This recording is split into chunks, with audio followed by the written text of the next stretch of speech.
জমিয়তের করণীয় কি ছিল? ইংরেজকে তাড়িয়েছিল জমিয়তের মানুষ, ইংরেজের সঙ্গে যুদ্ধ করেছিল জমিয়তের মানুষ, ইংরেজের সঙ্গে লড়াই করে দেশ থেকে তাড়িয়ে দিয়েছিল জমিয়তে উলামা হিন্দ। এই জমিয়তে উলামা হিন্দ জীবন দিয়েছে মৌলানা হোসেন আহমেদ মাদানী, মৌলানা আবুল কালাম আজাদের ঘটনা শুনলেন। দিল্লির জামে মসজিদে দাঁড়িয়ে বলেছিল, যেদিন মুসলমানরা দেশ থেকে পালিয়ে যেতে চেয়েছিল পাকিস্তানে, সেদিন মৌলানা আবুল কালাম আজাদ বলেছিল, ওগো মুসলমানেরা, তোমরা দেশ থেকে যদি চলে যাও তো তোমাদের বাপদাদার কবর গলা জিয়ারত করবে কারা? তোমাদের মসজিদ গুলানে আজান দেবে কারা? যে আল্লাহ পাকিস্তানের জমিনে আছে সে আল্লাহ কি ভারতে নাই? যে আল্লাহ বাংলাদেশে আছে সে আল্লাহ কি ভারতে নাই? আজকে তোমরা যাবা কোথায়? সেদিন মুসলমানরা বলেছিলেন, মাওলানা জি জীবন হাম লোগ দে দেंगे, জীবন দিয়ে দেব, কিন্তু এই দেশ ছেড়ে আমরা পালাবো না। ইংরেজের বিরুদ্ধে লড়াই করে এই দেশের জন্য রক্ত দিয়ে, আল্লাহু আকবার, টন টন রক্ত দিয়ে এই দেশকে স্বাধীন করেছিলাম আমরা মুসলমানেরা। তাই আজকে বলবো, সেই জাতি আজকে আমরা, সেই জাতি আজকে মার খাই কেন? সে জাতি আজকে লাঞ্ছিত কেন? সে জাতি আজকে দেশ ছাড়া হয় কেন? সে জাতি আজকে দেশ থেকে চলে যায় কেন? এই জাতি কেন হয়? একটাই কারণ হলো আল্লাহকে না মানার কারণে। আল্লাহর সবথেকে বড় হুকুম হলো নমাজ, বাপ নমাজ। কিন্তু আজকে মুসলমান নমাজ পড়ে না, ঠিক না বেশি জোরে বলো? নমাজ পড়ে না। ওগো মুসলমান দরদি, আজকে নামাজি হয়ে গেলে, দিনওয়ালা হয়ে গেলে, কলমাওয়ালা হয়ে গেলে, সারা বিশ্ব মুসলমানদের পায়ের তলে লুটুপুটু খেলবে, সারা পৃথিবী মুসলমানদের পায়ের তলে চলে আসবে। কেউ মুসলমানদের চুল পরিমাণ ক্ষতি করতে পারবে না। কেন? আমাদের সঙ্গে একজন আছেন, কে তিনি? খেলোনা সমাজকার, হামেं না बर्बाद करना, हम किसी को बनी हुई है। আমাদেরকে খেলার পুতুল মনে করো না। আমাদের একজন স্রষ্টা আছেন, কে তিনি? জোরে বলুন, আরো চিলিয়ে বলুন, কে? আল্লাহ বলেছেন আমাদের স্রষ্টা একজন আছেন, আমাদেরকে হেফাজত করবে। তাইফের ময়দানে, বদরের প্রান্তে, উহুদের প্রান্তে হেফাজত করেছিল কে? জোরে বলুন, আল্লাহ। 313 জন সাহাবাকে নিয়ে প্যারা নবী বদরের প্রান্তে গেলেন। আল্লাহ লাখো লাখো কাফেরের মধ্যে হেফাজত করেছিল। আমি আপনাদেরকে বলি, সে আল্লাহ আছে না মরে গেছে? চিল্লিয়ে বলুন, আছে না মরে গেছে? সে আল্লাহ মনে হয় বয়স হয়ে গেছে নাকি? বয়স হয়ে গেছে? শক্তি কমে গেছে? না, যে আল্লাহ ছিল, আছে, অনাদি অনন্তকাল থাকবে। একবার চিল্লিয়ে বলুন ইনশাআল্লাহ, জোরে বলুন ইনশাআল্লাহ। আজকে মুসলমান একটাই কথা শুনেন, আল্লাহ কোরআনে বললেন, হাক্কানা আলাইনা নাসরুল মুমিনিন। যারা মুমিন হবে, মুমিনের সমস্ত মাল জান সবের দায়িত্ব কে নিয়েছে? আল্লাহ। তাই আজকে বলবো ইনশাআল্লাহ, আমরা যা যা অন্যায় ত্রুটি ভুল করেছি ইনশাআল্লাহ আগামী কাল থেকে আর ছেড়ে দেব না। 5 ওয়াক্ত নামাজ আদায় করব, চেষ্টা করব। বলুন ইনশাআল্লাহ, জোরে বলুন ইনশাআল্লাহ। একটু হাত উঁচু করে দিয়ে বলি ইনশাআল্লাহ, হাত তুলে বলি নামাজ। অনেকে তুলল, অনেকে মনে মনে যে তুলল বিপদ নাকি রে? হ্যাঁ এ বাবা শুনলেন ভালো করে, যে তুলল তার 3টে লাভ হইলো। কটা হলো? কটা হলো? 3টি। আর যে তুলল না তার 3টে লস হইলো। 3টে লাভ কি হলো? 1 নম্বর লাভ হলো, এই যে জায়গা দেখছেন জমিন, এই জমিন কিয়ামতের মাঠে আল্লাহর কাছে সাক্ষী দিয়ে বলবেন, পরওয়ারদিগারে আলম। দুনিয়ার জমিনে বক্তা দিজুল হক বলেছিল, মুর্শিদাবাদ থেকে বলেছিল, ইনশাআল্লাহ হুজুর যতদিন বেঁচে থাকবো আগামী কাল থেকে নামাজ পড়বো, সেই দিন এই জমিন সাক্ষী দিয়ে দেবে। 1 নম্বর সাক্ষী দেবে জমিন।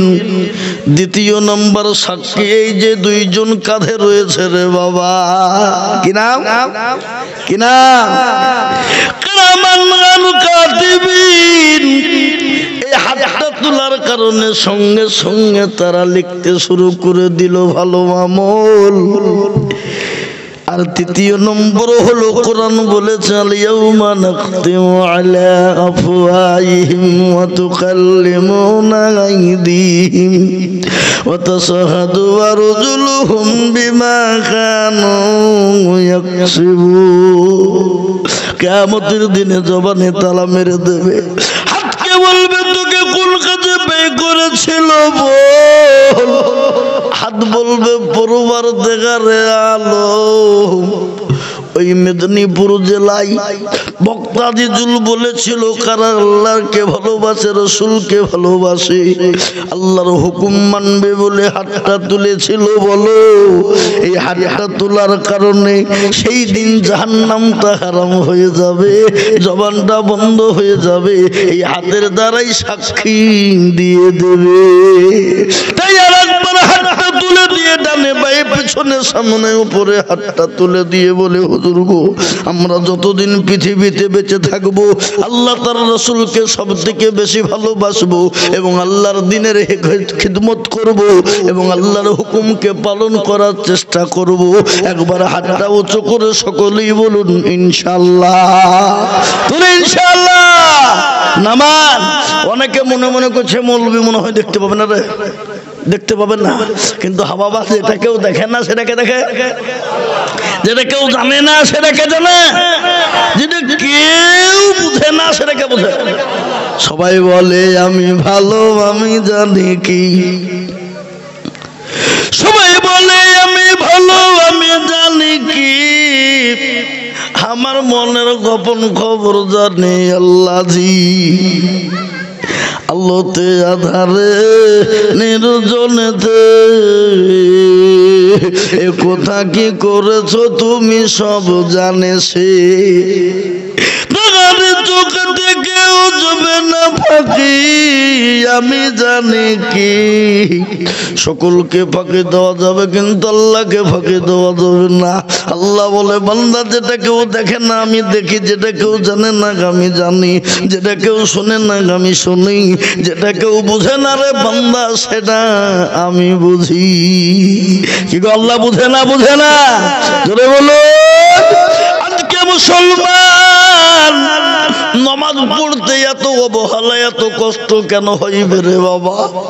আজকে এমন কোন মুসলমান নাই যে তার বাড়িতে খাবার নাই, দ্বিতীয় কাপড় নাই, কিন্তু সাহাবাদের খাবার ছিল না, কাপড় ছিল না, কিন্তু তাদের নামাজ কাজা ছিল না।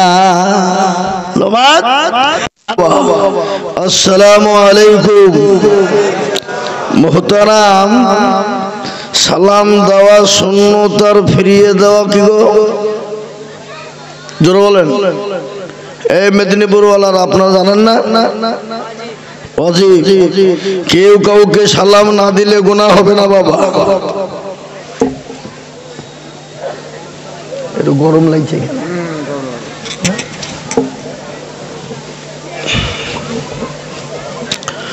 তো মুহতারাম বুজুর্গ দোস্ত, কেউ কাউকে সালাম না দিলে গুনাহ হবে না বাবা, কিন্তু কেউ কাউকে যদি সালাম দিয়ে ফেলে ফিরিয়ে না দিলে কি হবে? গুনাহ হবে। তো এখানে আমরা যারা বসে আছি বাবা, আমরা কেউ গুনাহ করতে বসেনি। কি গো গুনাহ করতে বসেছি? আচ্ছা গুনাহ করতে কে কে বসেছি হাত তুলেন দেখি। একজনও তুলবেন না। তাহলে আমরা এখানে বসেছি কেন? জোরে বলুন। নেকি করতে নেকির প্রয়োজন আছে না নাই? প্রতিটি মানুষের নেকির প্রয়োজন আছে। তাতে যেদিকে নেকি হবে সেদিকে আমরা লক্ষ্য করব ইনশাআল্লাহ। আরো জোরে বলি ইনশাআল্লাহ। আল্লাহ পাক তাবারাক ওয়া তাআলার লাখো শুকরিয়া যে আল্লাহ আপনাকে আমাকে বড় ভালোবেসে রহম ও করম করে দ্বীনি মজলিসে বসার তৌফিক দিয়েছে বাবা। সেই শর্তে সে শুকরিয়া আদায় করে মোহাব্বতের সাথে বলি আলহামদুলিল্লাহ। আর একটু জোরে বলি আলহামদুলিল্লাহ। তারপরে পরেই পেয়ারা নবী, দয়ার নবী, বিশ্ব নবী, বিশ্ব বরণ্য নবী, মানবতার দূত সরকারে দোয়া আলম আহমদ মুস্তফা মোহাম্মদ মজদুবা সকলে বলুন সাল্লাল্লাহু আলাইহি ওয়াসাল্লাম। তিনার উপরে দরুদ ও শান্তির ধারা বর্ষিত হোক, বলি আল্লাহুম্মা আমিন। আর একটু জোরে বলি আল্লাহুম্মা আমিন। মুহতারাম, এই মজলিস বড় দামি মজলিস, বহু দামি নামি মজলিস। এটা প্যারা নবী বলে গেছেন, এই মজলিসে যারা আসবে, যারা বসবে, আল্লাহ তাদের পেছনের তামাম জিন্দেগির গুনাহগুলাকে মাফ করে দেবে। কি গো সুবহানাল্লাহ এখন বলবেন না বাড়িতে গিয়ে বলবেন? তাহলে সুবহানাল্লাহর কত পাওয়ার জানেন? বুখারী শরীফের হাদিসে এসেছে, এমন একটা বাক্য আছে বাবা, জবানে হালকা, ওজনে বহুত ভারী, যে বাক্যটার নাম হলো সুবহানাল্লাহ, আলহামদুলিল্লাহ, ওয়ালা ইলাহা ইল্লাল্লাহ, আল্লাহু আকবার। আমরা মুসলমান জানি, জানার পরও কি গো মানি, ঠিক না বেঠি জোরে বলুন। আজকে মুসলমানের নেকি কত? চলতে নেকি, ফিরতে নেকি, উঠতে নেকি, বসতে নেকি, খেতে নেকি, শুতে নেকি, গাড়িতে নেকি, বাসে নেকি, ট্রেনে, প্লেনে, এরপ্লেনে, যাতে চড়বে তাতেই নেকি আছে না নাই? কথা বলেন, আছে না নাই? আছে। কিন্তু মুসলমান করে না। আর এই না মানার কারণে আজকে মুসলমানদের দুর্দিন না সুদিন, চিলিয়ে বলতে হবে, দুর্দিন না সুদিন। সারা পৃথিবীতে সব থেকে লাঞ্ছিত কারা, মার খাই কারা, দেশ থেকে তাড়িয়ে দিতে চাই কাদের? মুসলমানদের। এটা কাদের দোষ? আমাদের। যদি বলে আমাদের কি দোষ হলো? কি দোষ হলো? আজকে আল্লাহর সব থেকে বড় হুকুম কি, জোরে বলুন? নমাজ। কিন্তু মুসলমান নমাজ পড়ে না। আজকে আমাদের দেশে 100-র মধ্যে 98% লোক নমাজ পড়ে না। কপারসেন্ট পড়ায়? কথা বলেন, কপারসেন্ট পড়ায়? 2%। এই 2%-এর ভিতরে 1%-এর লোকের নমাজ হয়, আর 1% লোকের নমাজ হয় না। যদি বলুন আপনি কি করে জানলেন? জানি কি জানি না? এ বুঝান কাকে বুঝাবো বাবা? আমরা খালি শুনে হু হু করে, কিন্তু আমরা বুঝেও বুঝিনি। কবি বলেন, বুঝা যা রে বুঝাই না রে, তারে বুঝাই কে?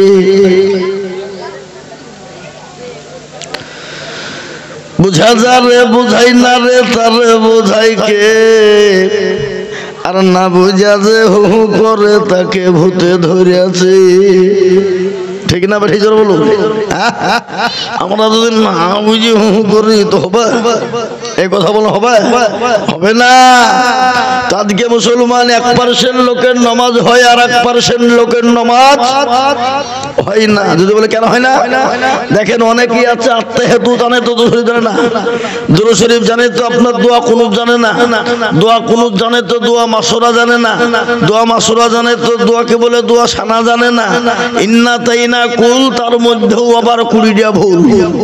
এরকম লোক আছে না নাই? জোরে বলুন, কথা বলেন। আর ইমাম সাহেব, মৌলভী সাহেবদের কাছে যেয়ে বলেও না, হুজুর একটু দেখেন আমার আত্মাহেতু দুরূদ শরীফ হয়েছে কি, সূরাটা হয়েছে কি? বলে না। কেন বলে না? কেন? দেখছি মৌলভীর কাছে বলতে যদি ভাইজান আমার ভুল হয়ে যায়, তাহলে মৌলভীর কাছে মাথা আমার কি হয়ে যাবে? কি হয়ে যাবে? এটা হয়ে যাবে। এর জন্য মৌলভী সাহেবের কাছেও বলতে চাই না, আর মৌলভী সাহেবরাও ঠিক মতন বলতেও চাই না। কেন? মৌলভী সাহেবরা মনে মনে করছে, মসজিদের ইমাম আমি, বেতন তো 5000 টাকা দিচ্ছিস, তারপর আবার তখন নামাজ শিখাতে হবে আমাকে? কি করছেন আবার নজর বলুন? আজ আমাদের মসজিদের ইমাম সাহেবের বেতন কত? 5000, 6000, 7000, বড় জোর, এর বেশি নাই। তার মধ্যে আবার 3 মাস করে বাকি। এরকম আছে না? জোরে বলুন আছে। মুহতারাম বুজুর্গ দোস্ত, ইমাম সাহেবদের মান নাই দেশে সমাজে। আল্লাহু আকবার।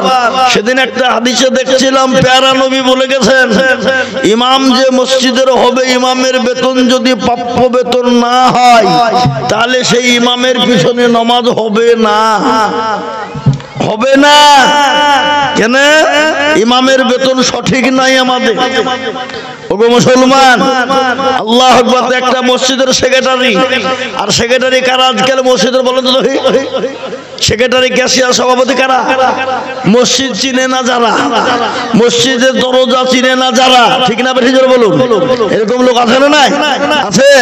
তো সেক্রেটারি, মসজিদের সভাপতি, ক্যাশিয়ার বাবা ইমামের বেতনটাও ঠিক করে দেয় না। তো সেক্রেটারি একদিন বলছে, হুজুর, বলে কি হলো?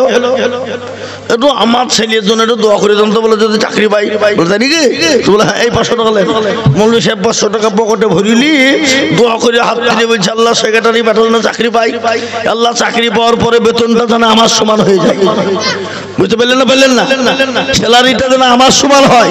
তো সেক্রেটারি বলছে, মৌলভী ভাই কি দোয়া করছেন আপনি? কেন? কিসের লেগে? কিসের লেগে?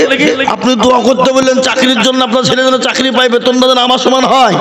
বলে আপনার সমান বেতন হলে চলবে? বলে আপনার বেটা আমার বেতনে যদি চলে তো আপনার বেটা চলবে না কেন? এই কথা বলেন, চলবে না কেন? এরকম সমাজ আছে না নাই? যারা বলুন, আপনাদের মেদিনীপুরে নাই? পূর্ব মেদিনীপুর আছে?